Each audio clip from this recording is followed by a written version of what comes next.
भक्ति, भजन और प्रवचन के अद्भुत संगम में डूबने के लिए सब्सक्राइब करें हमारे चैनल को। कयादू ने पूछा कि अरे आप तो ब्रह्मा की आराधना करने के लिए गए थे, इतनी जल्दी आप कैसे आ गए? हिरण्यकश्यपु ने कहा, देवी क्या बतावें, आज मुहूर्त ही ठीक नहीं था। एक तो मेरे शत्रु का मैंने स्पर्श कर लिया, हाथ से सालग्राम शिला का स्पर्श हो गया ना, और दूसरा कहा कि जिस वृक्ष के नीचे बैठ करके मैं आराधना कर रहा था, उस वृक्ष के ऊपर एक तोता बैठा था, वह नारायण नारायण कह रहा था। आज जब कयादू ने पहली बार भगवान का पावन नाम अपने पति के मुख से सुना, प्रसन्न हो गई। कहा, देखो प्रभु, जब से ब्याह करके मैं इस घर में आई, तब तक मैंने इनके मुख से आपका पावन नाम नहीं सुना। गई जाकर के सुंदर व्यंजन बनाए, और व्यंजन बना करके और थाल लगा करके तैयार किया। दौड़ी दौड़ी गई, हिरण्यकश्यपु से कहा, चलो चल करके भोजन कर लो। जब भोजन करने के लिए बैठा, कयादू ने हाथ जोड़ करके कहा, हे पति देव, एक बार और बता दो कि वह तोता क्या कह रहा था। बड़े क्रोध में आ गया कि मैंने कहा ना कि नारायण नारायण कह रहा था। ठीक है, 4 बार हो गया। रात्रि के समय जब सैया के ऊपर शयन करने के लिए गया हिरण्यकश्यपु, स्त्री ने जाकर के जब पैर दबाना आरंभ किया, कयादू ने कहा कि आप आज ब्रह्मा की आराधना करने के लिए गए थे, लेकिन आज देखो मुहूर्त ठीक नहीं था, तुम्हारे शत्रु का नाम तुम्हारे कान में पड़ गया। एक बार और आप बताओ वो तोता क्या कह रहा है? अब तो क्रोध में आ गया, इतना क्रोध में आया, नारायण नारायण 4 बार नारायण कहा 100 बार नारायण नारायण। यदि अब तूने पूछा तो मैं तेरी यहीं पर हत्या कर दूंगा। तो स्त्री ने कहा, चलो ठीक है, 108 की माला पूर्ण हो गई। रात्रि के समय गर्भाधान हुआ। 108 बार भगवान नारायण के नाम का जप, और दूसरा सालग्राम भगवान का चरणोदक का पान, और रात्रि के समय गर्भाधान किया। अब भक्त प्रहलाद का आगमन हो रहा है, इसके पहले इन उपक्रम बना भगवान के पावन नाम।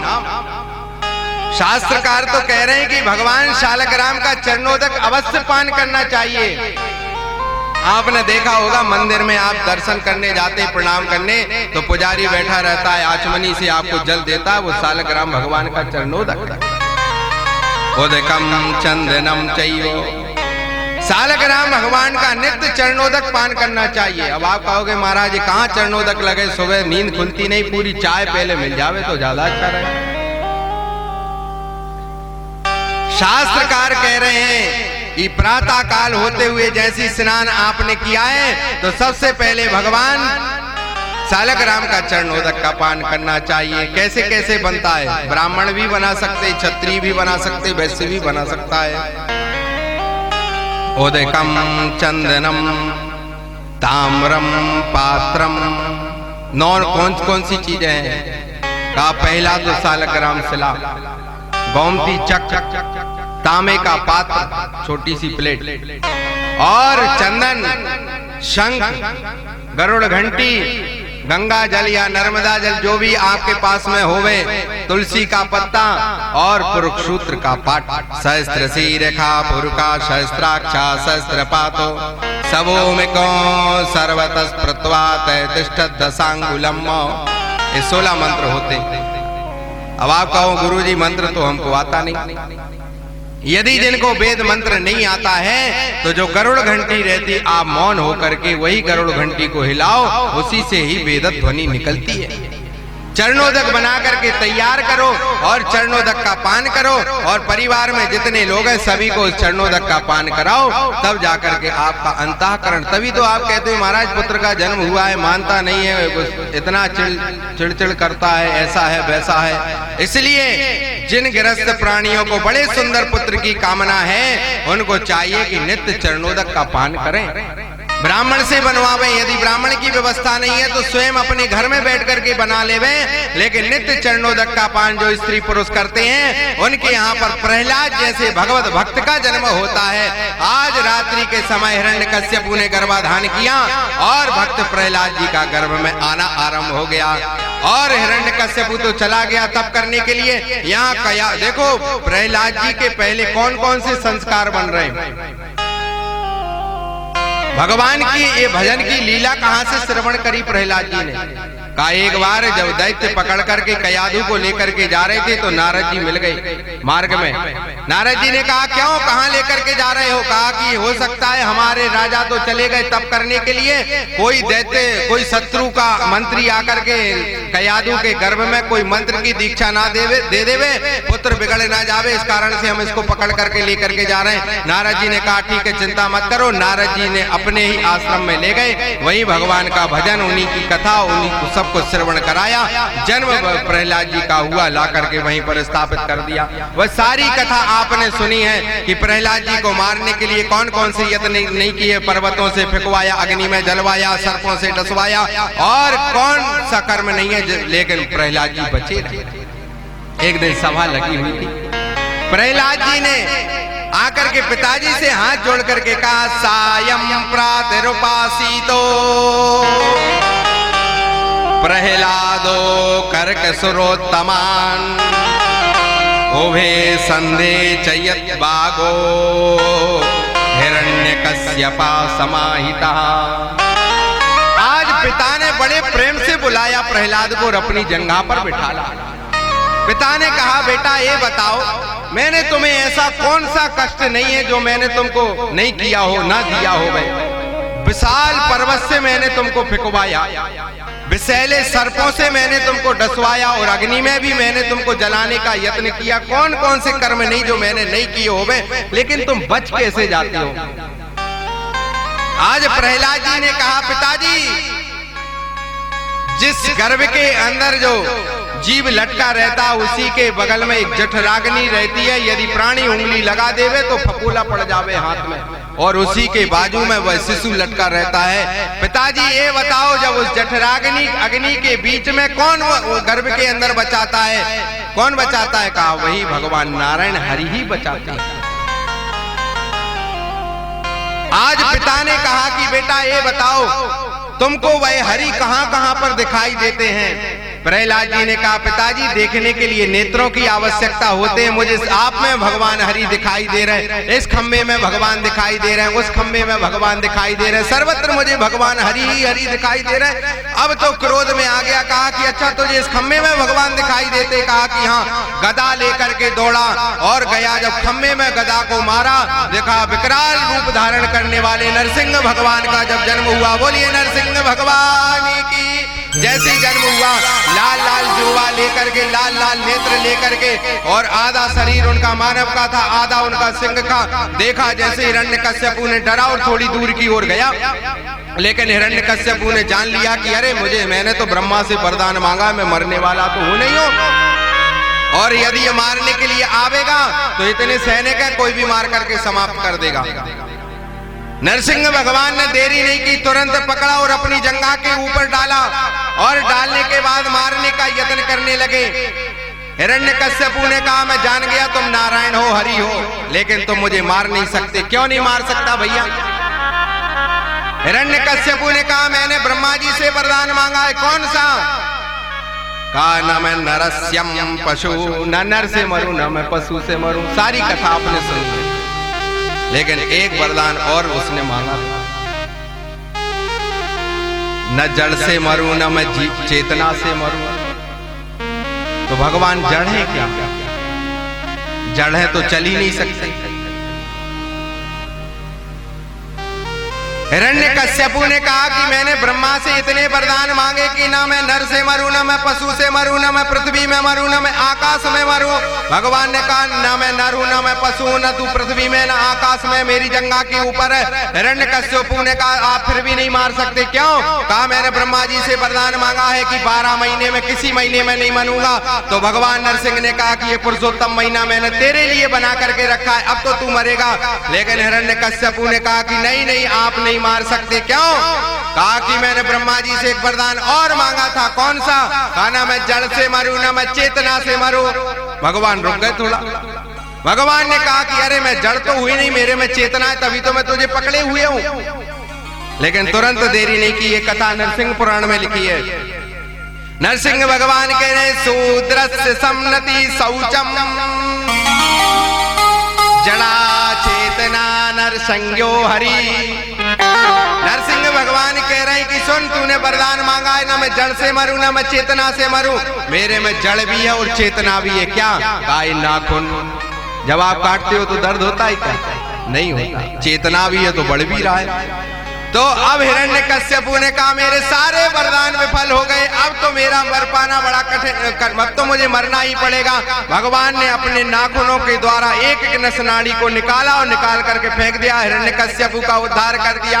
प्रहलाद जी खड़े हुए हाथ जोड़े हुए, देवता आकाश मार्ग में खड़े होकर के सारा दृश्य देख रहे। देवताओं ने कहा नेत्रों के द्वारा कि प्रभु आप जल्दी जल्दी में रूप बनाना भूल गए।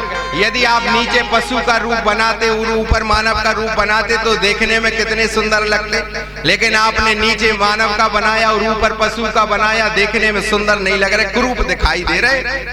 नरसिंह भगवान ने कहा सुनो भैया, मैं चाहे कितनी भी तीव्र गति में हूं लेकिन रूप बनाना नहीं भूलता हूं। मैंने नीचे मानव का रूप इसलिए बनाया है कि मेरे पुत्र को गोद प्राप्त नहीं हुई, इसके पिता ने गोद में कभी नहीं बिठाला। मानव योनि मात्र एक ऐसी है, अपने पुत्र को दुलार करने के लिए गोद की आवश्यकता पड़ती, इसलिए मैंने नीचे मानव का रूप धारण किया कि मैं अब अपने पुत्र को गोद में बिठा करके दुलार कर सकूं। और पशु योनि एक ऐसी है, अपनी जिह्वा से चाट चाट करके अपने बछड़े को वह दुलार प्रेम करता है, इसलिए मैंने ऊपर पशु की योनि बनाई कि मैं अपनी जिह्वा से भी अपने पुत्र को चाट करके दुलार करूंगा और अपनी गोद में बिठा करके मैं अपने पुत्र को उस गोद का आनंद और दुलार देने का यत्न करूंगा, इसलिए मैंने ये रूप अपना बना करके तैयार किया है। भक्तों की तुमने कान्हा विपदा है डाली, भक्तों की तुमने कान्हा विपदा है डाली, भक्तों की तुमने कान्हा विपदा है डाली, भक्तों की तुमने कान्हा विपदा है डाली। मेरी भी बाह थामो आके बिहारी,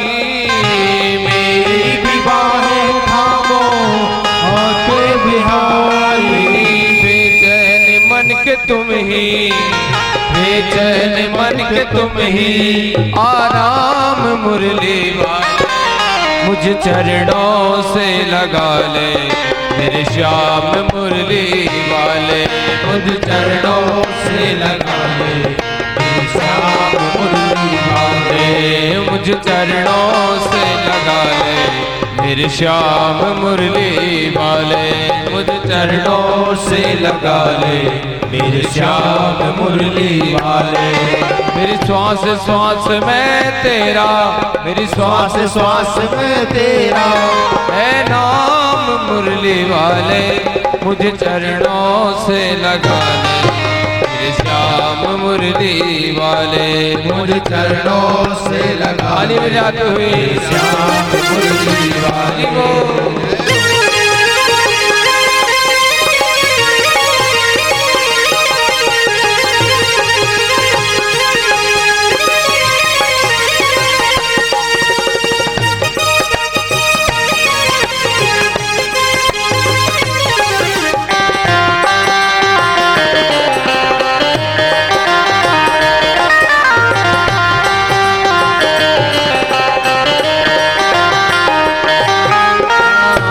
पतझड़ है मेरा जीवन बन के बाहर आजा, पतझड़ है मेरा जीवन बन के बाहर आजा, पतझड़ है मेरा जीवन बन के बाहर आजा, पतझड़ है मेरा जीवन बन के बाहर आजा।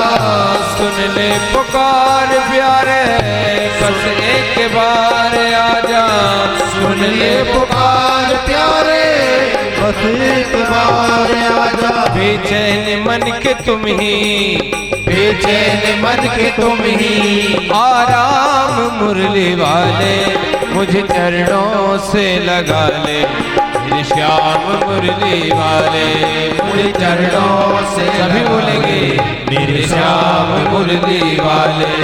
मेरी श्वास श्वास में तेरा, मेरी श्वास श्वास में तेरा, ओ मेरी श्वास श्वास में तेरा, मेरा श्वास श्वास में तेरा है नाम मुरली वाले, मुझे चरणों से लगा ले मेरे श्याम मुरली वाले, मुझे चरणों से लगा ले मेरे श्याम मुरली वाले। तुम हो दया के सागर जन्मों का मैं हूँ प्यासा, तुम हो दया के सागर जन्मों का मैं हूँ प्यासा। दे दो जगह मुझे भी चरणों में बस जरा सी, दे दो जगह मुझे सभी बुलाएंगे भगवान से चरणों कहेंगे में जगह सी, दे दो जगह मुझे भी चरणों में बस जरा सी। सुबह तुम्ही हो तुम्ही, सुबह तुम्ही हो तुम्ही आराम मुरली वाले, मुझे चरणों से लगा ले मेरे श्याम मुरली वाले, मुझे चरणों से लगा ले मेरे श्याम मुरली वाले। मेरी श्वास श्वास में तेरा, मेरे श्वास श्वास में तेरा है नाम मुरली वाले, मुझे चरणों से लगा ले मेरे श्याम मुरली वाले, मुझे चरणों से लगा ले मेरे श्याम मुरली वाले। घनश्याम मुरली वाले, घनश्याम मुरली वाले, गोपाल वंशी वाले, गोपाल वंशी वाले, घनश्याम मुरली वाले, घनश्याम मुरली वाले। बोलिए नरसिंह भगवान की, बोलिए नरसिंह भगवान की। जब नरसिंह भगवान खड़े हैं और भक्त प्रहलाद खड़े हैं, हाथ जोड़े हुए हैं, नरसिंह भगवान ने कहा मांगो क्या मांगना चाहते हो भक्त। तुमने बड़ा कष्ट सहन किया है, तुमको इतने विशाल पर्वतों से फिकवाया, सर्पों से डसवाया और अग्नि में जलवाया, तुमको कष्ट नहीं हुआ। प्रहलाद जी ने कहा नहीं नहीं प्रभु, आपने मेरी हर जगह रक्षा की है, इसलिए मुझे डरने की आवश्यकता नहीं है। तो भगवान ने कहा मांगो भक्त क्या मांगना चाहते हो। देखो क्या मांग रहे हैं। आज प्रहलाद जी बड़ी सुंदर व्याख्या इस भागवत पुराण का लिख रहे हैं। कह रहे हैं तस्य साजनियामासो 10 पुत्रान कलमसान, देवदुन्दुभयो ने दुरान का, यस्य जपति प्रहलादो। क्या कहा कि मुझे राज्य सिंहासन पर बैठना है।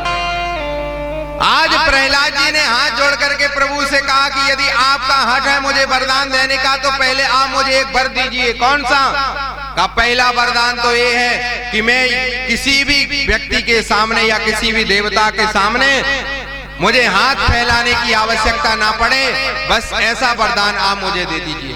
भगवान ने कहा तथास्तु। कभी किसी भी के सामने तुझे हाथ फैलाने की आवश्यकता नहीं, लेकिन फिर भी तू कोई और भी मेरे से वरदान मांग, मैं तुझे वरदान देने के लिए आया हूं। प्रहलाद जी ने कहा कि यदि आपने हट पकड़ लिया है मुझे वर देने का, तो कृपा करो ऐसा वरदान देना जिन पिता ने जन्म लेते से मृत्यु पर्यंत तक आपको गालियां ही गालियां दी और आपसे इतनी शत्रुता रखी और आपसे दुलार नहीं किया, प्रेम नहीं किया और अपनी जीवा से आपके नाम का जप नहीं किया, न आपका भजन किया, न दर्शन किया। बस इतनी कृपा करना मेरे पिता की अधोगति ना हो पावे, आपके चरणों में स्थान मिले, बस इतनी कृपा करो, यही वरदान मुझे चाहिए। आज नरसिंह भगवान प्रसन्न हो। नरसिंह पुराण में कथा लिखी है कि नरसिंह भगवान ने प्रहलाद जी से कहा बेटा जिस पिता ने तुझे इतने कष्ट दिए तुझे मारने का कौन सा उपक्रम उन्होंने नहीं किया, लेकिन प्राण निकलते समय निकलने के बाद तू अपने पिता की बस यही कामना कर रहा है कि अधोगति ना होवे, किसी नरक की यातना को ना भोगना पड़े, मेरे चरणों में स्थान मिले। आज नरसिंह भगवान ने कहा प्रहलाद तूने जो आज मुझसे वर मांगा है वरदान तो मैं तुझे देता ही देता हूँ कि तेरे पिता की अधोगति नहीं होगी, मेरे ही लोक में वास करेगा। लेकिन एक वरदान और देता हूँ कि आज से तेरी 21 पीढ़ियां कभी भी किसी भी नरक की यातना नहीं भोग सकती। 10 तेरे पहले की, 10 तेरे बाद की और एक तू, 21 पीढ़ियों को मैं वरदान देता हूँ। कोई भी पीढ़ी तेरी अधोगति को प्राप्त नहीं होंगी, सीधे के सीधे भगवत धाम की ओर प्रस्थान करेंगी। तो भागवत पुराणकार कह रहे हैं कि देखो, एक भगवान के भक्त के जन्म हो जाने से 21 पीढ़ियां तार दी गई। नरसिंह भगवान ने कहा, भक्त प्रहलाद, आज तेरे जैसे भक्त को पाकर के मेरे नेत्रों में जो क्रोध था, आज मेरे नेत्रों में प्रेम के कारण आंसू की धारा बह रही। क्यों? कहा, आज पिता के प्रति इतना ममत्व, इतना प्रेम मैंने आज तक किसी पुत्र के हृदय में नहीं देखा कि जिस पिता ने कौन कौन सा यत्न नहीं किया और अंतिम समय तूने उसको पाने के लिए यातना भगवान के धाम में पहुंचाने की कामना कर रहा है। बेटा, आज से तेरे वंश में जिनका भी जन्म होगा, कभी भी उनकी अधोगति नहीं होगी। सुखदेव भगवान कह रहे हैं, राजन, जिनके घर में यदि एक भी व्यक्ति भगवान का भगवत भक्त हो गया है, उनकी 7 पीढ़ियां तर जाती हैं। तो प्रहलाद जी के वंश में कृपा हुई है कि 21 पीढ़ियों को वरदान मिला है। इसलिए भैया, सुखदेव भगवान कह रहे हैं कि अपने माता पिता की जीवित रहते हुए सेवा करो, और जितनी सेवा तुम जीवन रहते हुए कर रहे हो, उससे ज्यादा मरने के बाद करो। तिथि आ जावे तो पिंड करो, और उनके प्राण निकल जावे तो उनके लिए तर्पण करो। चाहे मैं नित्य बता देता हूं, क्योंकि ये मोक्ष संगीता है। अपने पूर्वजों को भगवान के धाम में पहुंचाने के लिए ये मार्ग सबसे सर्वश्रेष्ठ है, इसके अलावा कोई मार्ग नहीं है।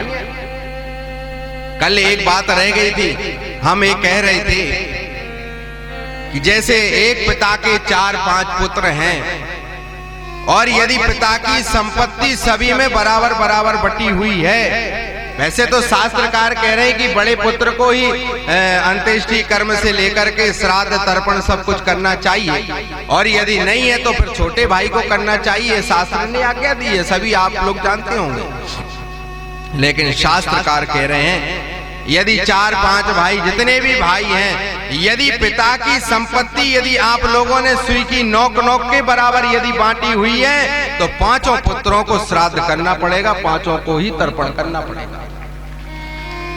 संपत्ति बंटवाने में तो आप आगे आ गए, लेकिन श्राद्ध और तर्पण की जब बारी आई तो कहने लगे बड़ा भाई करे और छोटा भाई करे। नहीं, जिस प्रकार से तुमने अपने पिता की संपत्ति के लिए लड़ करके अपने भाई से, और तुमने एक एक सुई की नोक के बराबर जो संपत्ति को बांटा है, चाहे आप तीर्थ में जाओ, चाहे गया में जाओ, कहीं पर भी जाओ, 5 के लिए बता रहे हैं। बार बार नहीं बोलेंगे कि बड़ा भाई छोटा, मंझला संजला।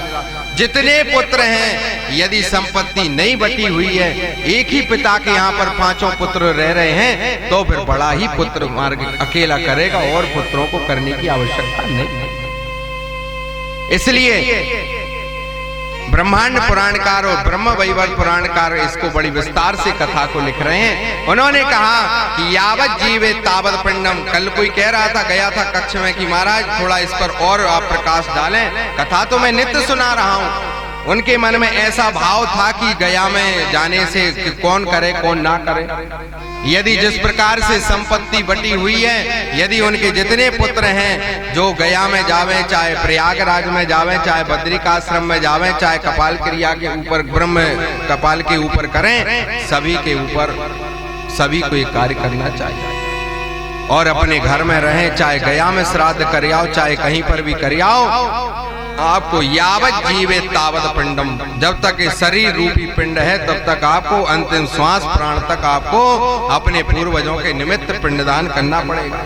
जैसे भगवान की कथा सुनने से जो पुण्य प्राप्त होता है, भगवान के नाम जप करने से जो पुण्य की प्राप्ति होती है, उससे करोड़ गुना पुण्य की प्राप्ति श्राद्ध और तर्पण करने से प्राप्त होता है। वही नरसिंह भगवान कह रहे हैं, नरसिंह पुराण में लिखी कथा। उन्होंने कहा, प्रहलाद, जैसे तूने मुझसे वरदान मांगा है कि 21 पीढ़ियां तेरी कभी अधोगति को नहीं जावेंगी, ना किसी नरक में जावेंगी, मेरे ही धाम में आवेंगी, इसी प्रकार कलयुग के प्राणी जो अपने माता पिता की तिथि के ऊपर ब्राह्मण को भोजन और पिंडदान श्राद्ध उसको सा के ऊपर रख करके करेंगे, जो वरदान मैंने तुझे दिया है वही वरदान मैं उनको भी देता हूँ कि जो बड़ी निष्ठा के द्वारा श्राद्ध करते उनके पूर्वज कभी अधोगति को प्राप्त नहीं होंगे, वह सीधे के सीधे सत लोगों को और भगवत धाम के अधिकारी होंगे। इसलिए बड़ी निष्ठा से बड़ी श्रद्धा से श्राद्ध करना चाहिए, तर्पण विधान से करना चाहिए। मैं नित्य इसके ऊपर प्रकाश इसलिए डालता हूं कि आप लोग अज्ञानतावश से कर्म करते नहीं हैं। कल ये प्रसंग रह गया था, हम बस इतना ही कह पाए थे कि 4 भाई हो गए तो बड़ा ही करें, और कि फिर वो बोला महाराज इसके आगे आपने बताई नहीं। तो हमने कहा श्रोता भी बड़े ध्यान से कथा सुनते, किसी कारण से वह रह गई थी, लेकिन आज हमने बता दिया। जिस प्रकार से संपत्ति का बंटवारा हुआ है उसी प्रकार सारे भाई मिलकर के श्राद्ध तर्पण करेंगे। बोलिए भक्तवत्सल भगवान की। प्रहलाद जी को इस प्रकार से वरदान दिया। भगवान नरसिंह भगवान अपने स्थान पर चले गए। प्रहलाद जी अपने जाकर के राज्य सिंहासन पर बैठे। कुछ वर्ष तक उन्होंने राज्य सिंहासन का उपभोग भोगा, और भोगने के बाद वह भी भगवान के धाम की ओर प्रस्थान कर गए। बोलिए नरसिंह भगवान की। अब आप लोग सोच रहे होंगे कि भगवान का जन्म हो गया, बधाइयां तो हो ही नहीं रही हैं, लीला भगवान की हो ही नहीं रही, कहाँ की कथा सुना रहे। देखो सारी कथा आपने सुनी, अगासुर बकासुर जितने भी दैत्य सारे मारे गए, कालिया नाग भी मारा गया, सब मारे गए, सब कथा आप जानते हो। भगवान ने मक्खन चोरी करी, ये करी वो करी, सब कथाएं आपको याद। हमने कल कहा था कि जिनके घर में पराग ब्रह्म परमात्मा हरि स्वयं कृष्ण द्वारिकाधीश का जन्म हो रहा है, देवकी और वसुदेव के यहाँ पर, उनको अपने नेत्रों से 6 पुत्रों की हत्या होते हुए क्यों देखना पड़ा। और उन माता पिता को जिनके घर में भगवान का जन्म हो रहा है, उनको इतना कठोर कारागार क्यों भोगना पड़ा। इसके पहले उनका पूर्व जन्म देखना पड़ेगा। वसुदेव और देवकी पूर्व जन्म में द्रोण और धरा नाम के राजा रानी थे। इन्होंने कठोर तप किया और भगवान को प्रसन्न किया। भगवान जब प्रकट हो गए तो भगवान से कहा कि प्रभु हमको ये वरदान चाहिए कि हमको आपका बाल्य स्वभाव, बाल्य प्रेम चाहिए और आप हमारे गर्भ में आओ। भगवान ने कहा तथास्तु, जब तुम वसुदेव और देवकी बनोगे तभी मैं तुम्हारे घर में आऊंगा और जन्म लूंगा। भगवान को पाकर के अभिमान अहंकार में चूर होने लगे। एक दिन कपिलाश्रम में गए, सैनिकों को साथ में लेकर के द्रोण और धरा दोनों महात्मा से कहा कि हम जा रहे हैं वन में भ्रमण करने के लिए, हजारों की संख्या में सैनिक हैं, आप भोजन की व्यवस्था करो। महात्मा ने कहा ठीक है, आप जब तक गंगा में स्नान करके आवेंगे तब तक मैं सारे सैनिकों की और आपके भोजन की रुकने की व्यवस्था करता हूँ। वे गंगा में गए, जब तक लौट करके आए भोजन की तैयारी हो गई, रुकने की सभी की तैयारी हो गई। राजा ने पूछा अरे महात्मा आप अकेले रहते हैं, हजारों लाखों सैनिकों की आपने भोजन की व्यवस्था ही इतनी जल्दी शीघ्रता में कैसे कर दी। तो महात्मा ने कहा कि मेरी जो कपिला गाय है, मैं इस गाय से आग्रह करता हूँ, इस सभी की व्यवस्था करती है। राजा ने कहा कि तुम हमारे लिए दे दो ये गाय, हम ले जाते हैं, हमारे राज्य में बांधेंगे, क्योंकि हमको सोने की आवश्यकता है, प्रजावासियों की हमको व्यवस्था करना पड़ती है। महात्मा ने कहा कि नहीं, हम तुमको नहीं देंगे, ये हमारी हव्य की व्यवस्था बनाती है। हम लोग स्वाहाकार करते हैं, पंचगव्य का पान करते हैं, गाय की गोबर की आवश्यकता, गोमूत्र की आवश्यकता, दूध की आवश्यकता, घी की आवश्यकता, हमको इस गाय से हव्य की आवश्यकता पड़ती है, इसलिए हम इस गाय को रखें। राजा ने कई बार आग्रह किया, लेकिन महात्मा ने कहा राजन तुम बड़े दुष्ट हो, एक तो मैंने तुम्हारी व्यवस्था की और सेवा की, भोजन कराया, उसके बदले में तुम मेरी गाय को मांग रहे, मेरे आश्रम से निकल करके बाहर चले जाओ। राजा रानी सैनिक सभी चले गए, लेकिन राजा के नेत्रों में वह गाय बस गई थी। एक दिन महात्मा तो जंगल में समीधा बीनने के लिए चले गए। राजा गए, चोरी से उस गाय को बांधा, पकड़ करके लेकर के अपने राज्य में चले गए। महात्मा ने आकर के देखा कि अरे गाय कहां पर चली गई। सारे देवताओं को एकत्रित किया महात्मा ने, और महात्मा ने कहा देवताओं से कि सुनो देवताओं, मेरी गाय की चोरी इस राज्य के राजा द्रोण करके लेकर के गए, मेरी गाय दिलाओ। इंद्र आदि जब सभी देवता पहुंचे, उन्होंने जाकर के राजा से कहा क्यों राजा, एक तो महात्मा ने तुम्हारी इतनी सुंदर व्यवस्था करी, उसके बदले में तुम उनकी गाय चुरा करके लेकर के आ गए, महात्मा की गाय वापस करो।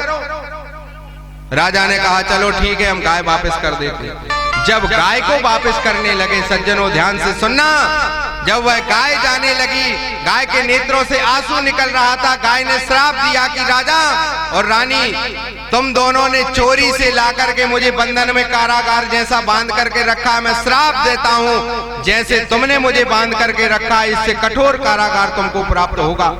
और रानी से कहा रानी तू, तेरे हृदय में तो प्रेम ममत्व तो है। एक स्त्री स्वभाव होने के कारण तू मेरा स्वभाव जान सकती थी। मेरे 6 बछड़े वहां बंधे बंधे रोते रहे, उनकी याद में मैं यहाँ रोती रही। मैं भी तुझे श्राप देती हूँ कि तू भी अपने नेत्रों से 6 पुत्रों का मरण देखेगी।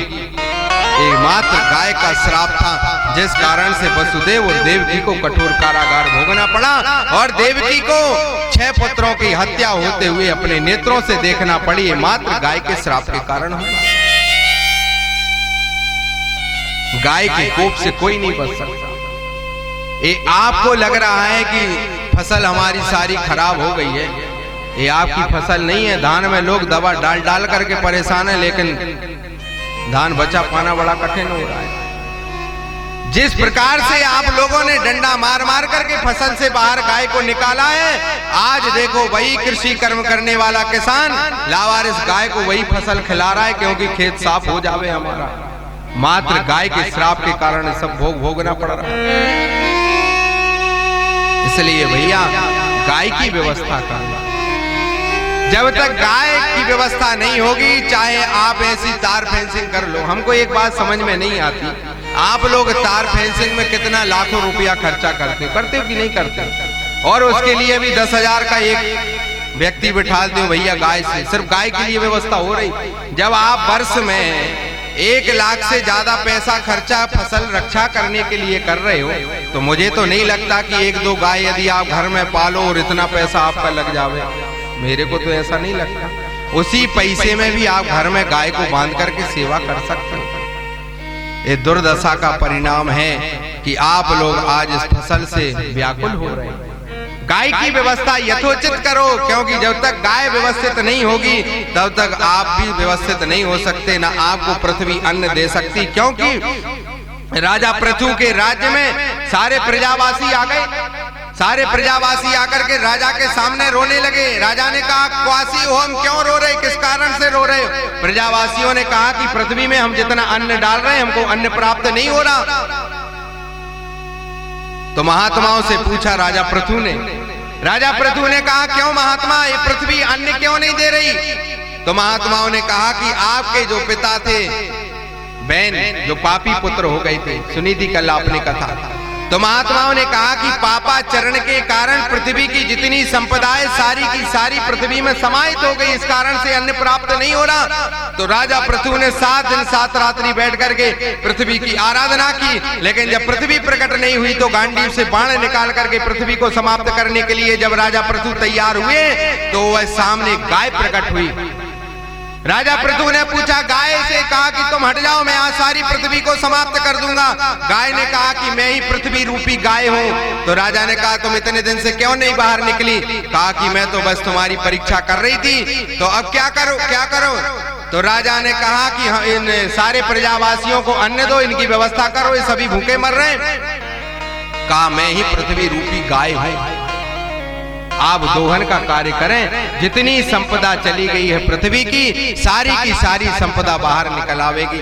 तो राजा पृथु के ही कारण इस पृथ्वी का नाम पृथ्वी पड़ा। और ये पृथ्वी एक गाय रूप में जब प्रकट हुई तो एक रूप से सारी पृथ्वी गाय के रूप में भी आप दर्शन कर सकते हैं। जब पापाचरण बढ़ने लगता है तो पृथ्वी की जितनी संपदा है, जितनी भी शक्ति है, सारी की सारी जाकर के गाय में समाहित हो जाती है। इसलिए गाय की सेवा करना चाहिए। गाय से सारी की सारी व्यवस्थाएं यथावत बनती हैं। नंद बाबा के यहाँ पर जब बड़े सुंदर सुंदर उत्सव होने लगे और मंगल गीतों का जब आयोजन होने लगा, एक दिन बाबा ने ग्वाल वालों से कहा, भैया बहुत दिन हो गया, मैंने कंस को कर नहीं दिया है, मैं कर दे करके आता हूँ। और मैंने सुना है कि राजा ने आदेश निकाला है कि जितने छोटे छोटे बालकों का जन्म हुआ है सभी को मार करके समाप्त कर दो। तुम देखते रहना, जब से लाला का जन्म हुआ है तब से 7 आंगन है बाबा के यहाँ पर। कौन है? एक दिन बाबा ने कहा यशोदा से कि यशोदा, इस लाला के पहले भी हमारे यहाँ पर बलराम जी का जन्म हुआ, हमने पहले भी मंगल उत्सव किए, मंगल गीत भी गाए, बधाइयों का भी आयोजन किया, लेकिन इस 7 आंगन में सारे गोकुलवासी बन जाया करते थे। लेकिन जब से इस लाला का जन्म हुआ है तब से इस आंगन भी छोटा पड़ने लगा और बाहर भी बहुत से लोग खड़े होने लगे। कौन है, कहां से आए? वाल्मीकि रामायण का एक कथा लिख रहे हैं। अयोध्या वासिना पूर्वे जब श्री राम जी जब अवध से जाने लगे अपने धाम की ओर, तो जो बड़े बड़े महात्मा योगी विमलात्मा थे चरणों में गिर गए।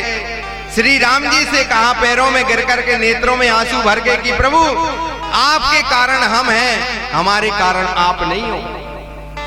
हम लोग आपकी भक्ति करते हैं, इसलिए तो लोग हमारा पूजन अर्चन वंदन करते हैं। जब आप ही इस धाम को छोड़ करके चले जाओगे तो हम रह करके क्या करेंगे। तो वाल्मीकि रामायण पुराणकार लिख रहे हैं, अयोध्या वासिना पूर्वे, जब सारे महात्मा योगी विमलात्मा महात्मा ब्राह्मण जब रोने लगे तो वाल्मीकि में कह रहे हैं राम जी, हे योगियों महात्मा ब्राह्मणों, आप इस प्रकार से रुदन मत करो, मैं भी जा रहा हूँ, साथ में मैं तुमको भी लेकर के चलूंगा। तो जिन महात्मा योगियों को साथ में गए थे, जब भगवान का कृष्णावतार में जब जन्म होने लगा तो भगवान ने उन्हीं योगियों से कहा, उन्हीं महात्माओं से कि हे महात्माओं, राम अवतार में भी तुम मेरे साथ रहे, अब लेकिन कृष्णावतार में मेरा साथ देने के लिए सारे के सारे ग्वाल वाल बन करके गोकुल में पहुंच जाओ। कोई स्त्री का रूप धारण कर लो, कोई ग्वालिन का रूप धारण कर लो।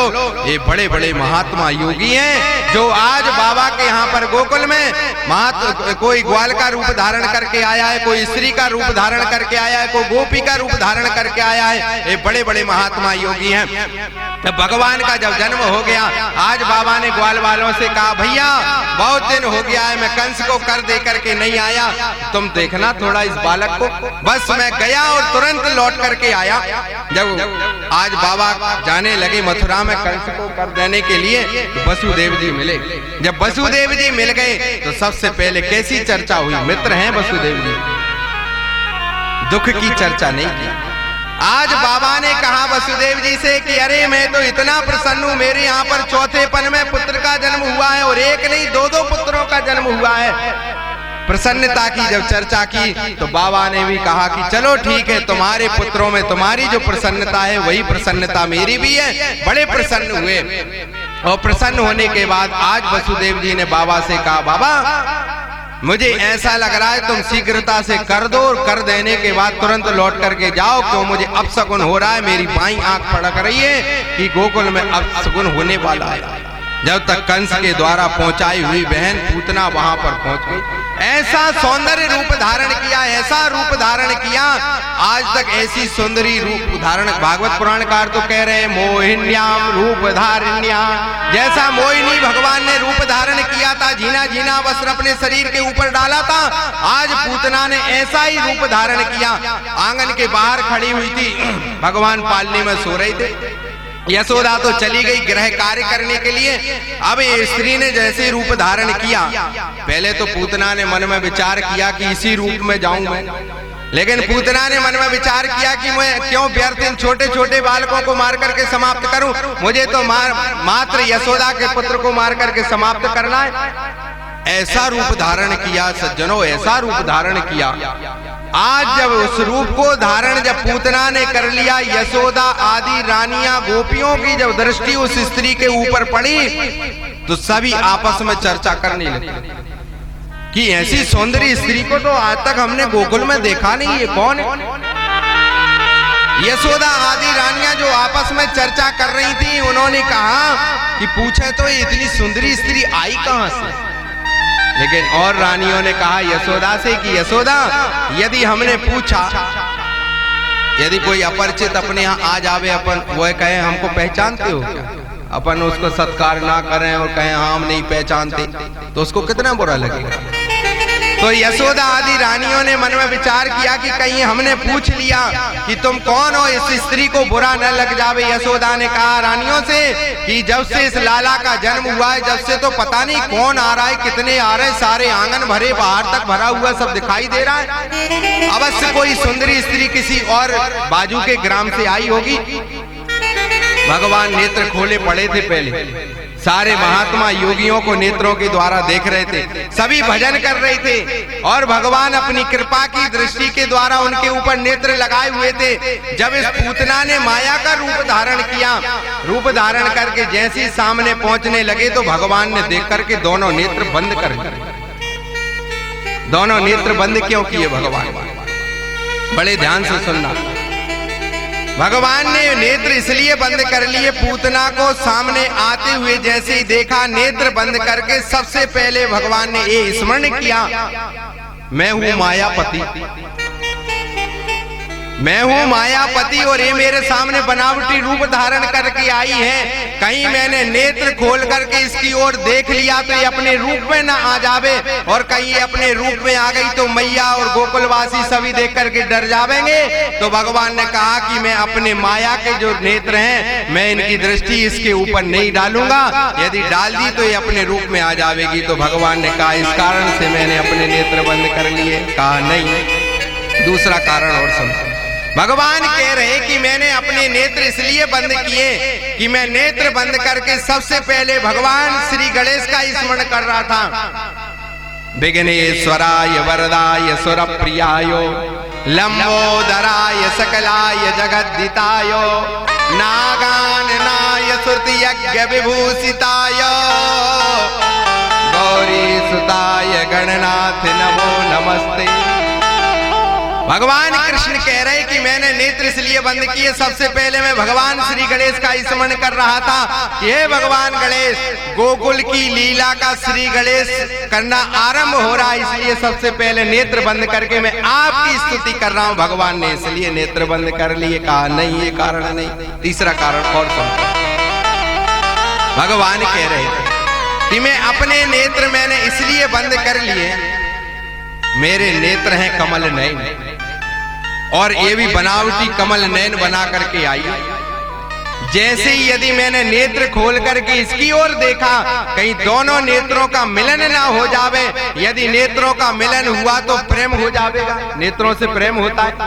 यदि दोनों नेत्रों का मिलन हुआ और कहीं प्रेम हो गया तो मैं इसका उद्धार नहीं कर पाऊंगा, क्योंकि ये बाल घातनी है, छोटे छोटे बालकों को मारने वाली, इसलिए मेरा प्रेम ना हो जावे। इस कारण से मैंने अपने नेत्र बंद कर लिए। कहा नहीं, चौथा कारण और सुनिए। भगवान कह रहे कि मैंने अपने नेत्र इसलिए बंद कर लिए कि मेरे दोनों नेत्र, एक है सतलोक और एक है चंद्रलोक। यदि मैंने नेत्र खोल करके इसकी ओर देखा तो इसके प्राण तो अवश्य निकलना है। मेरी जैसी नेत्र इसके ऊपर पड़ेंगे और इसके प्राण निकल जाएंगे। तो भगवान ये कह रहे हैं मैंने अपने नेत्र इसलिए बंद कर लिए कि दोनों मेरे नेत्र हैं, एक सतलोक है एक चंद्रलोक है। ऐसी बाल घातनी, बालकों को मारने वाली स्त्री मेरे दोनों लोगों की अधिकारी नहीं हो सकती। इस कारण से मैंने अपने नेत्र बंद कर लिए। कहा नहीं, पांचवा कारण और सुनिए। भगवान ने कहा कि मैंने अपने नेत्र इसलिए बंद किए कि मैं तो आया था गोकुल में दही मक्खन खाने, मिश्री खाने के लिए, लेकिन प्रभु मैं नेत्र बंद करके बस ये स्मरण कर रहा हूँ कि मुझे जन्म लेते दही मक्खन तो मिश्री मिला नहीं, लेकिन उसके पहले मुझे विषपान करने के लिए मुझे अवसर प्राप्त हो रहा है। तो भगवान ने कहा कि मैं तो दही मक्खन खाने वाला हूँ, मैं विष नहीं पी सकता हूँ, इस कारण से मैंने अपने नेत्र बंद कर लिए। कहा नहीं, एक कारण और सुनिए, छठा और। भगवान कह रहे कि मैंने अपने नेत्र इसलिए बंद कर लिए कि मैंने उन माताओं के हृदय से दूध पिया है जो तपोनिष्ठ हैं, जो भगवान को मानने वाली हैं, जैसे कौशल्या और वसुदेव, यशोदा आदि। मैंने इन माताओं के हृदय से दुग्ध का पान किया है, मैं ऐसे बाल घातनी स्त्री के हृदय से दुग्ध का पान करूंगा। मैंने इस कारण से नेत्र बंद कर लिए। भगवान कह रहे नहीं, सातवां कारण और सुनिए। भगवान ने कहा कि मैंने नेत्र इसलिए बंद कर लिए, ए पूतना अपने हृदय में विष लगा करके आई है, तो मैं नेत्र बंद करके भगवान शंकर का स्मरण कर रहा था। ध्याये नित्यम महेशम रजत गिरिनिभम चारु चंद्रावतंसम।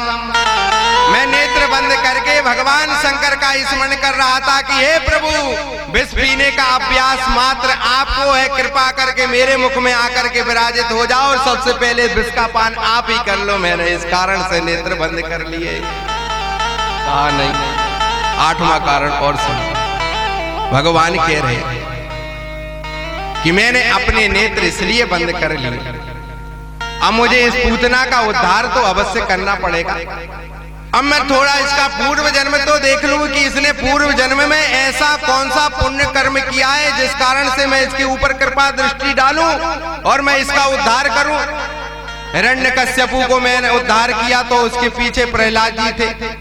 हिरण्याक्ष को मारा तो मैंने उसके पीछे भी कश्यप महात्मा का श्राप था। जिन जिन दैत्यों को मारा उन्होंने कोई ना कोई ऐसा कर्म किया तो मैं उद्धार करने के लिए गया, लेकिन मैं नेत्र बंद करके सबसे पहले ये तो देख लूं कि इसने कौन सा पुण्य कर्म सत्कर्म किया है, तब तो मैं इसका उद्धार करूंगा। जब नेत्र बंद करके देखा तो प्रसन्न हो गए, कहा अरे ये तो राजा बलि की कन्या है।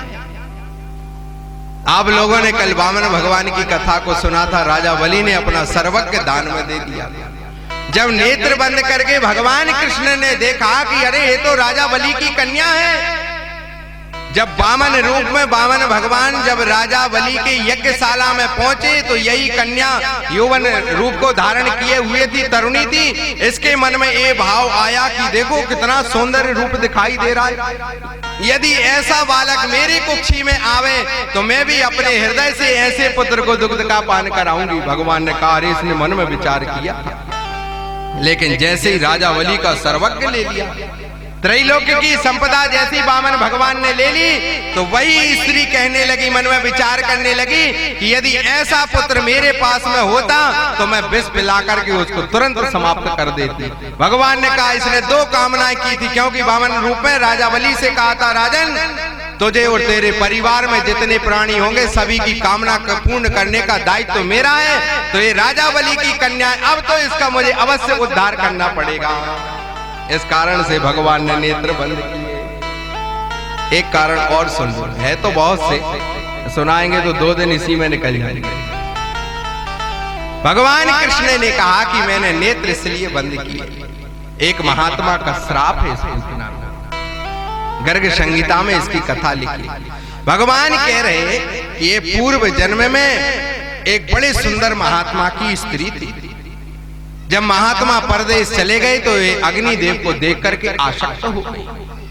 जब ये आसक्त हुई, जब महात्मा लौट करके आए और उन्होंने ध्यान लगा करके देखा क्यों देवी तुम मेरी स्त्री और पत्नी होकर के और तुमने अग्निदेव को देख करके आसक्त हो गई उनके रूप को, मैं श्राप देता हूं, जाओ जाकर के भयंकर राक्षसी योनि में तुम्हारा जन्म हो। लेकिन जब वह चरणों में गिर गई, उस स्त्री ने कहा कि मैंने ऐसा कोई अभी अपराध नहीं किया, बस मन को परिवर्तित किया, इतने में आपने मुझे इतना बड़ा अपराध श्राप दे दिया, मैं आपके चरणों में गिर करके क्षमा याचना कर रही हूँ। तो महात्मा ने कहा ठीक है कोई बात नहीं, राक्षस योनि में तो जन्म होगा, लेकिन मैं एक वरदान और देता हूँ कि जब तेरे प्राण निकलेंगे तो तेरे हृदय के ऊपर भगवान स्वयं हरि नारायण विराजित रहेंगे। ये वरदान मैं तुझको देता हूँ। भगवान ने इस कारण से नेत्र बंद किए। एक कारण और सुन, भगवान कह रहे कि मैंने अपने नेत्र इसलिए बंद कर लिए, जब छोटे से बालक को जब कड़वी दवा पिलाई जाती है तो वह बालक नेत्र बंद कर लेता है कि नहीं कर लेता। तो भगवान ने अभी तक कोई दवा को तो खाया नहीं, लेकिन वह मन में नेत्र बंद करके मन में विचार कर रहे कि जब मैं इसके हृदय से जब दुग्ध का पान करूंगा तो दुग्ध तो है नहीं, हृदय में विष लगा हुआ है, यदि मैं उस विष का पान करूंगा तो जैसे वह छोटा सा बालक कड़वी दवा पी करके जब नेत्र बंद कर लेता है तो उस अभ्यास को मैं पहले ही कर लेता हूं, जब मैं विष को पीऊंगा तो वह कितना कड़वा होगा, इस कारण से मैं अपने नेत्रों को बंद कर लेता हूं। कहा नहीं, एक कारण और, भगवान ने अपने नेत्र इसलिए बंद किए। भगवान ने कहा कि मेरे दोनों नेत्र अविद्या, मेरे नेत्रों के सामने किसी की बनावटी विद्या नहीं चल सकती, और ये बनावट रूप धारण करके आई। यदि मैंने अपने नेत्र खोल करके, अविद्या के जो नेत्र हैं, यदि मैंने खोल करके इसकी ओर कृपा दृष्टि डाल दी तो इसका जो बनावटी विद्या का रूप धारण करके आई है ये अभी के अभी तुरंत भस्म हो जाएगा। इस कारण से मैंने अपने नेत्र बंद कर दिए। कई भाव है सच, 108 भाव भी मैं इस पर बता सकता हूं।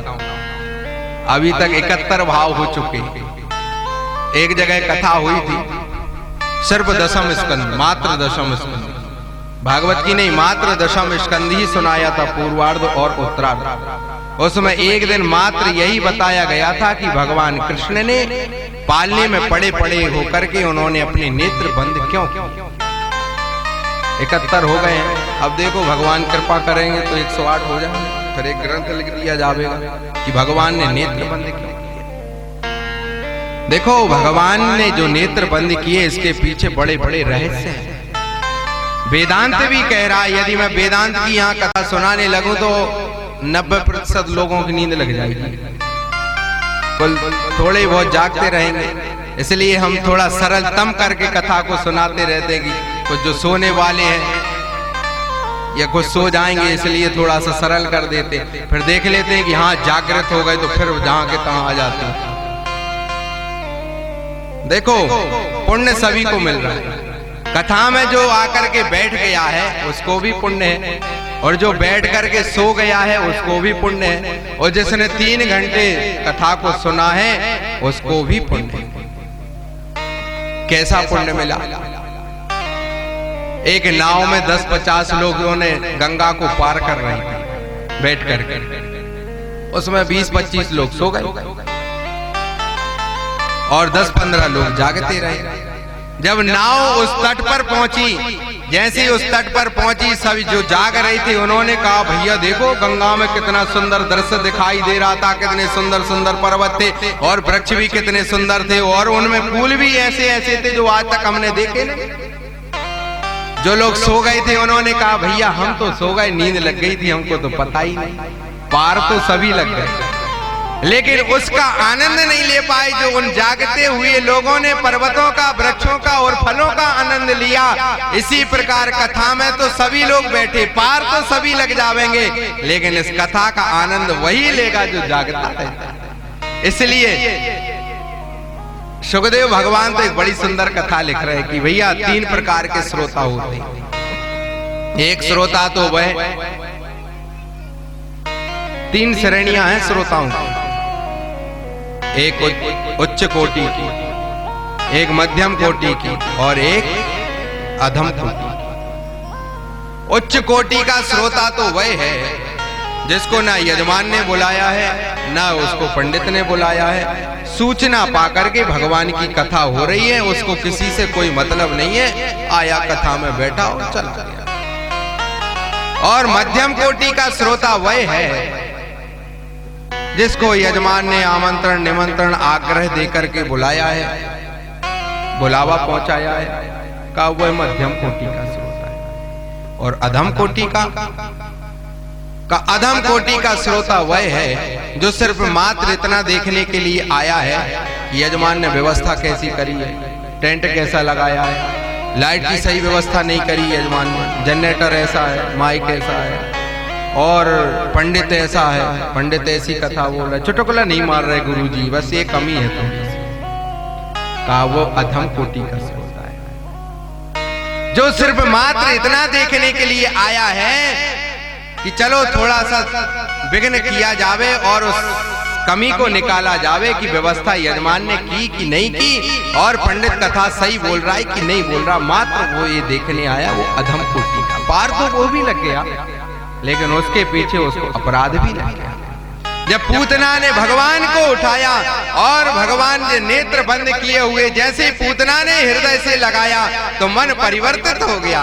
आज पूतना ने इतने छोटे छोटे बालकों को मार करके समाप्त किया, जैसे ही भगवान का हृदय से स्पर्श हुआ, आज पूतना को मन में विचार आया कि नहीं, अब इस बालक को मैं नहीं मारूंगा। भगवान का स्पर्श हो जाने के बाद भी मारने की धारणा बनी रहे, जो करोड़ करोड़ वर्ष तक कठिन तप करने के बाद भगवान का दर्शन करते हैं, लेकिन पूतना ने ऐसा कौन सा तप किया कि भगवान स्वयं उसके हृदय से लग गए। जैसे पूतना ने हृदय से लगाया, लगाने के बाद परिवर्तित जैसे ही हुआ, कहा कि नहीं नहीं, इतने छोटे से बालक को मैं मार करके समाप्त नहीं करूंगी। लेकिन पुनः जब दैत्य भाव जागृत हुआ तो मन में विचार आया कि मैं यहाँ पर इसे यदि दुग्ध का पान करा दिया तो सारे गोकुलवासी मुझे घेर लेंगे, इसलिए इसको गोकुल के बाहर ले जाकर के मैं हत्या करूंगा। भगवान को जब ले जाने लगी तो भगवान नेत्र बंद किए मन में विचार कर रहे कि अरे पूतना, यदि मैया के सामने यदि तू एक बार ये रूप दिखा दे तो माँ भी तो देख ले कि मैं कोई छोटा बालक नहीं हूँ, वो मुझे बहुत डांटती है। और मैं जब तुझे मार करके समाप्त कर दूं तो मैया भी तो जान ले कि उसके जिस पुत्र का जन्म हुआ है कोई साधारण पुत्र नहीं है, विशाल रूप धारण करने वाली राक्षसी का भी वह हत्या कर सकता है, ऐसे पुत्र का उसने जन्म दिया है। ऐसा भगवान ने मन में विचार किया। लेकिन पूतना जब गोकुल से बाहर ले गई और इतना विशाल रूप धारण किया और जब हृदय से दुग्ध का पान कराने लगी तो दूध तो था ही नहीं। भगवान ने कहा, जैसी मुख को लगाया तो दुग्ध तो निकला नहीं, भगवान प्राण खींचने लगे। अब वह पूतना कह रही, मुंच मुंचा मुत प्रभासनी, छोड़ छोड़ मुझे छोड़। भगवान ने कहा कि सुनो, एक बात बता दूं, एक तो मैं कभी किसी को पकड़ता नहीं, और यदि एक बार किसी को पकड़ लिया तो अब मैं तुझे छोड़ने वाला नहीं हूँ। तो पूतना से भगवान कहने लगे कि तू मुझे दुग्ध पिलाने का आग्रह कर रही थी, लेकिन तेरे हृदय में दुग्ध तो है ही नहीं। अब तो मैं तेरे सारे प्राणों को ही आह्वान करके और खींच करके मैं पान करने का यत्न कर रहा हूँ। बहुत चिल्लाई पूतना, भगवान ने नहीं छोड़ा, धीरे धीरे करके प्राणों को खींच लिया। 6 कोस लंबी चौड़ी थी, धड़ाम से आकर के पृथ्वी पर गिरी। बड़े बड़े वृक्ष टूट टूट करके नीचे गिरे। जब पूतना का ये विशाल रूप जब गोकुल वासियों ने देखा कि अरे ये कौन है, भगवान कृष्ण हृदय के ऊपर लीला कर रहे थे, क्रीड़ा कर रहे थे, नृत्य कर रहे थे। सारे ग्वाल बाल दौड़े, नसैनी लगा करके भगवान को उतारा। मैया दौड़ी दौड़ी आई कि अरे देखो लाला को क्या हो गया, क्या हो गया। लेकिन जो बाजू में ग्वाल बाल खेल रहे थे उन्होंने कहा, मैया हमने देखा है तेरे ही बालक ने मारा है। कहा, अरे इतना छोटा सा बालक 7 दिन का हुआ है और वह पूतना को कैसे मार सकता है। इतना विशाल रूप धारण करने वाली वह राक्षसी की उन्होंने हत्या कर दी। ग्वाल वालों ने कर्तन किया और अंत्येष्टि कर्म संस्कार कर दिया। लेकिन सुखदेव भगवान से राजा परीक्षित कहने लगे, ये कथा तो हुई पूतना को मारने की, लेकिन एक श्रोता ने प्रश्न किया कि महाराज 6 कोस आप कह रहे हो, तो 6 कोस बहुत लंबा चौड़ा होता है, 18 किलोमीटर हो गया। कहा ये थोड़ा सा कम कर लो इसको। देखो श्रोताओं की आजकल बड़ा अच्छा उत्तर रहता है। एक श्रोता बोला, महाराज ये बताओ, आप कह रहे थे श्री हनुमान जी रोज बनारस से संकट मोचन से जाते गंगा में जल भरते, गंगोत्री में, और रामेश्वर में जल चढ़ाते और लौट करके यहाँ आ जाते हैं। उनको शुगर नहीं होती कि इतना लड्डू खाते हैं।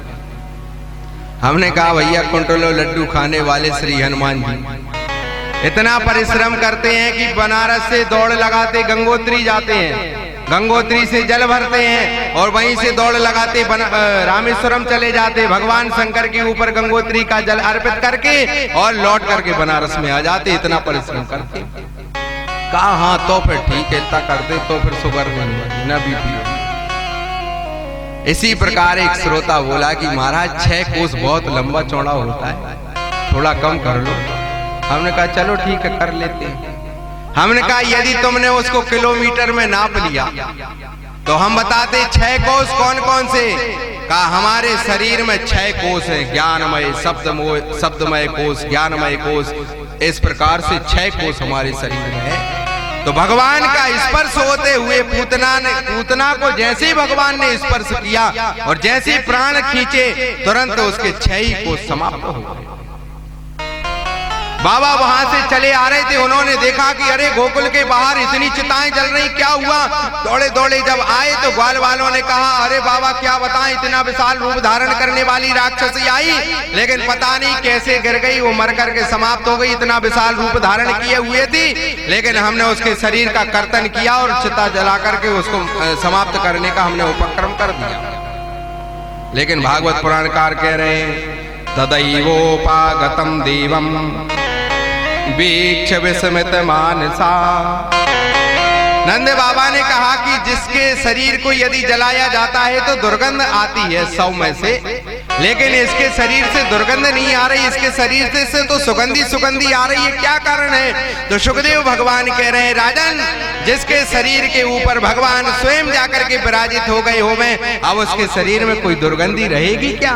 सारा शरीर उसका पवित्र हो गया, अब तो वह सुगंधी है। अब तो उसके शरीर में भगवान ने इस प्रकार से पूतना का उद्धार किया और उद्धार करके उसको अपने धाम में पहुंचाने की अधिकारी उसको बनाया गया। इस प्रकार से भगवान भगवान ने अनेकों लीलाएं की, कई दैत्यों को मार करके समाप्त किया।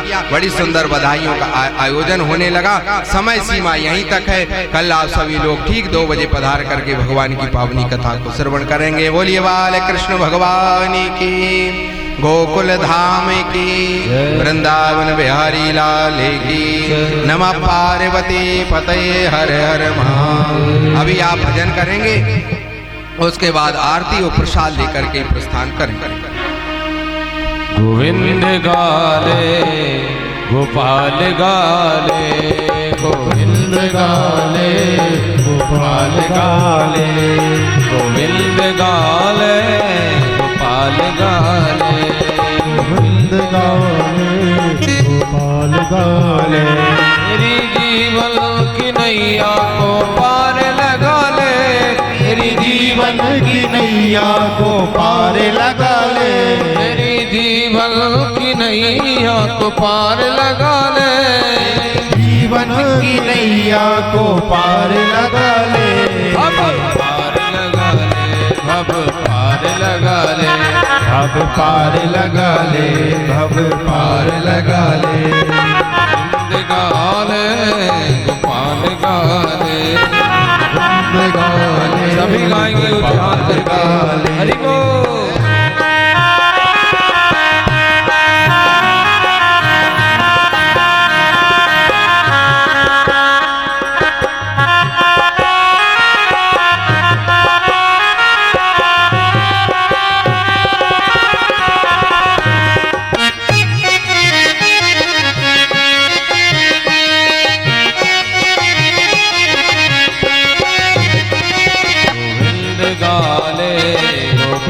गाले गोविंद गाले गोपाल गाले, ना भाई संभाले ना बेटा संभाले, ना भाई संभाले ना बेटा संभाले।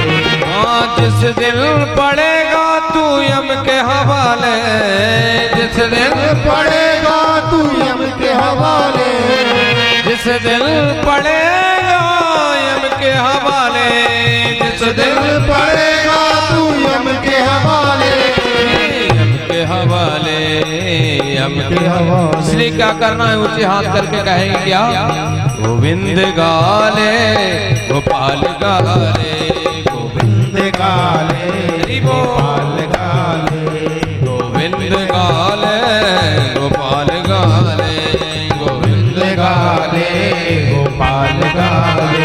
तेरी जीवन की नैया को पार लगा ले, तेरी जीवन की नैया को पार लगा ले, ओ तेरी जीवन की नैया को पार लगा ले, तेरी जीवन की नैया को पार लगा ले, भव पार लगा ले, भव पार लगा ले। गोविंद गाले गोपाल गाले, गोविंद गाले गोपाल गाले, गोविंद गाले गोपाल गाले, गोविंद गाले गोपाल गाले, गोविंद गाले गोपाल गाले, गोविंद गाले गोपाल गाले, गोविंद गाले गोपाल गाले, गोविंद गाले गोपाल गाले। श्यामा तेरी आरती, कन्हैया तेरी आरती, सारा संसार करेगा कर जोर। श्यामा तेरी आरती कन्हैया तेरी आरती, सारा संसार करेगा कर जोर के। श्यामा तेरी आरती, कन्हैया तेरी आरती, सारा संसार करेगा कर जोर। तेरी आरती कन्हैया तेरी आरती, सारा संसार करेगा कर जोर के। सिर पर सोहे नाम मुकुट विराजे, सिर पर सोहे नाम मुकुट विराजे, उन पर सोहे नाम मुकुट विराजे, सिर पर सोहे नाम मुकुट विराजे, गल जलती माला साजे, गल जलती माला साजे, और फूलन के हार, और फूलन के हार, करेगा कर जोर के श्यामा तेरी आरती, कन्हैया तेरी आरती, सारा संसार करेगा ब्रह्मादि के तेरो यश गावे, ब्रह्मादि के तेरो यश गावे, नारद सारद ध्यान लगावे, नारद सारद ध्यान लगावे, और करेंगे जय जयकार, और करेंगे जयकार, करेगा कर जोर के श्यामा तेरी आरती, कन्हैया तेरी आरती, सारा संसार करेगा कर जोर के, मैं हूँ दीनन दुखिया भारी, मैं हूँ दीनन दुखिया भारी, आया हूँ प्रभु शरण तुम्हारी, आया हूँ प्रभु शरण तुम्हारी, रखियो लाज हमारी, हो रखियो लाज हमारी, करेगा कर जोर के श्यामा तेरी आरती, कन्हैया तेरी आरती, सारा संसार करेगा कर जोर के, अपने चरण की भक्ति दीजे, अपने चरण की भक्ति दीजे, अपनी शरण में मोहि रख लीजे, अपनी शरण में मोह रख लीजे, करो भव सागर पार सबको मोहन, करो भव सागर पार, करेगा कर जोर के श्यामा तेरी आरती, कन्हैया तेरी आरती, सारा संसार करेगा कर जोर के, प्रेम सहित जो आरती गावे, प्रेम सहित जो आरती गावे, श्री राधा माधव पद पावे, श्री राधा माधव पद पावे, बाढ़े सुयश अपार, बाढ़ सुयस अपार, करेगा कर जोर के श्यामा तेरी आरती, कन्हैया तेरी आरती, सारा संसार करेगा कर जोर के श्यामा तेरी आरती, कन्हैया तेरी आरती, सारा संसार करेगा कर जोर के श्यामा तेरी आरती, कन्हैया तेरी आरती, सारा संसार करेगा कर जोर के, कर्पूर गौरम करुणावतारम संसार सारम भुजगेन्द्रहारम सदा वसन्तं भवानी शरणं नमामि, तार माला गुण ताल घर, कपाल माला जत से कराए, दिगंबराय नमः शिवाय नमः शिवाय, तुमैव माता च पिता तुमैव, तुमैव बन्धो च सखा तुमैव, तुमैव विद्या द्रविणं त्वमैव, त्वमैव सर्वं मम देव देवा, गुरुर्ब्रह्मा ब्रह्मा गुरुर्विष्णु गुरुर्देवो महेश्वरा गुरुर्साक्षात् परब्रह्मा तस्मै श्री गुरवे नमः। हरे राम राम राम हरे हरे, हरे कृष्ण कृष्ण कृष्ण कृष्ण हरे हरे, हरे राम राम राम हरे हरे, हरे कृष्ण कृष्ण कृष्ण हरे हरे, हरे राम हरे हरे, हरे राम हरे हरे, हरे कृष्ण हरे। जलेन शीतलीकरणम् आत्मादिवन्दनं देवादिवन्दनम् आरार्तिक्यं समर्पयामि। हस्ते अक्षतपुष्पं गृहीत्वा मन्त्रपुष्पाञ्जलिः। हरिः ॐ सदनेन सज्ञमयजन्त देवास्तानि धर्माणि प्रथमान्यासन्न देहनाकं महिमानः स चन्द्रपूर्वे शाध्याः सन्ति देवाः।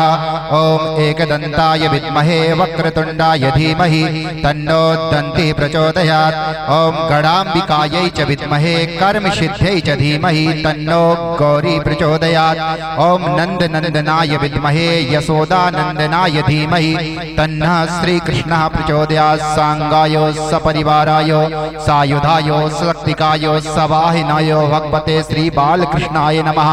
चरणकमलेषु मन्त्रपुष्पाञ्जलिं समर्पयामि। ॐ जयतीर्थानि प्राचारन्त्यत्रका हस्तानि गङ्गिणः ते सहस्राय जनेव धन्वानि तन्मसि। बोले हनुमान जी महाराज की जय। श्री भागवत महापुराण की जय। बीज बजरंग बली दादा की अनंत अनंत बलवंत हनुमंत लाल की। शिहोरा वाले राम रशिया की। चेत वाले दाजी महाराज की। सिंहनाथ धाम की। मृगन्नाथ धाम की। भीलड़ राम महाराज की। खेरापति मैया की। श्री नर्मदे माते श्री मैया की। श्री रामचंद्र भगवान की। उमापति महादेव की। अथावर कृष्ण बलदाव की। चौड़ागढ़ वाले महादेव की।